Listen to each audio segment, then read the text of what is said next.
Reuters is reporting that the FBI has found no evidence of a coordinated plot to overthrow the government on January 6th, and saying of those who have been arrested, quote, 90 to 95% of those are one-off cases, said a former senior law enforcement official with knowledge of the investigation. Then you have 5% maybe of these militia groups that were more closely organized.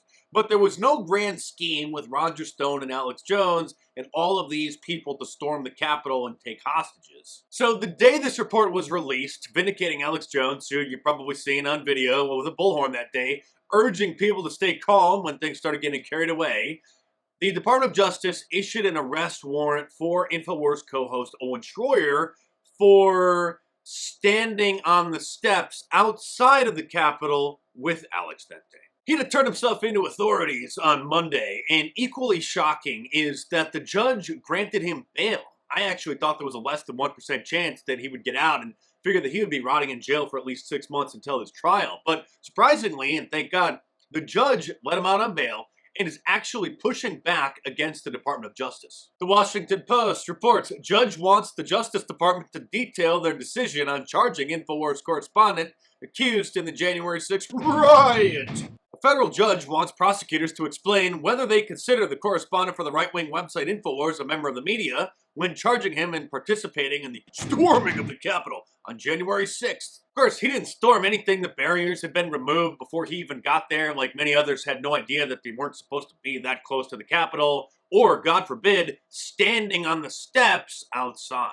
And a lot of people are wondering, why would they charge Owen and not Alex when Alex is obviously a big fish and they were doing exactly the same thing, standing peacefully on the steps outside of the Capitol. They probably will arrest Alex at some point, but my guess is they'll wait until he's out to dinner on his anniversary or something to really ruin his night. But it looks like the reason that they're using for grabbing Owen is because, you may recall, back in December of 2019, during Trump's first impeachment sham, Owen dared speak out against it in true InfoWars fashion. Jerry Nadler and the Democrat Party are committing treason against this country. And you can kick me out, but he's the one committing crimes. You are, Jerry Nadler. You're the one committing treason. America's done with this. America's sick of the treason committed by the Democrat Party. We're not going to sit here and watch you run an impeachment scheme and remove our vote. We voted for Donald Trump, and they're simply removing it because they don't like it. Americans are sick of your impeachment scam. They're sick of the Democrat treason. We know who committed the crimes, and it wasn't Trump. Trump is innocent. Of course, he was arrested for disorderly conduct and given community service as part of his deferred prosecution agreement, which also stipulated that he would never interrupt another government proceeding ever again.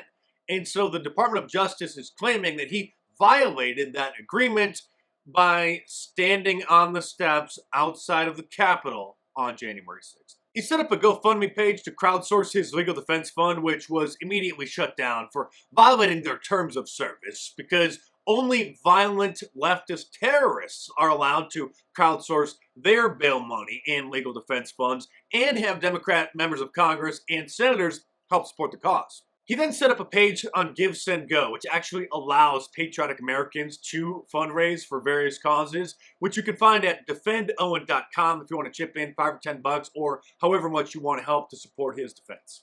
The media is salivating over his arrest, and it's made headlines across the country, and he probably first learned about it from BuzzFeed, who were probably tipped off by the Department of Justice as soon as they decided to write up the arrest warrant. Just like they did to CNN, who conveniently had a cameraman waiting outside of Roger Stone's house at 4 o'clock in the morning when dozens of police dressed in SWAT gear came and stormed his house to take him into custody for allegedly committing perjury. There is one prominent conservative who does dare defend Alex Jones and did denounce this political persecution of Owen. And I'll bet you can guess who it is. The DOJ, the Biden administration, announced is charging a host at InfoWars, a man called Owen Schroyer, with several federal crimes, including, quote, entering a restricted area on January 6th. Well, that sounds bad. What did Owen Schroyer do? He didn't go inside the Capitol building on January 6th. He stood on the Capitol steps with hundreds of other people. He didn't even loot Macy's, like Black Lives Matter. He just stood there on the Capitol steps, a building he thought he owned as an American citizen. What's going on here exactly? Are you cool with this, Dick Cheney's daughter? Is that all right with you? Is this the country you want to live in? How about that, Adam Kinzinger? Is this the democracy you fought for? Please.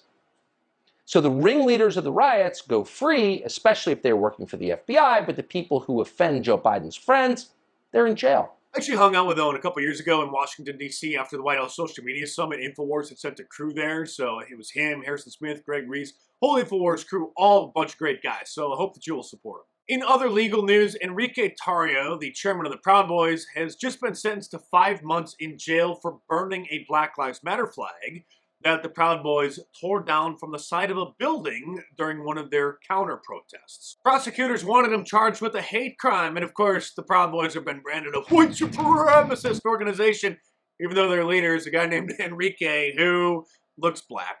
If he would have set a church on fire or local businesses, like the Black Lives Matter movement, then of course he would have been hailed a hero, but burn one of their flags, go to jail for 5 months. By the way, if you live in California, vote for Larry Elder for the governor during the recall of Gavin Newsom, who the Los Angeles Times just called, by the way, the black face of white supremacy.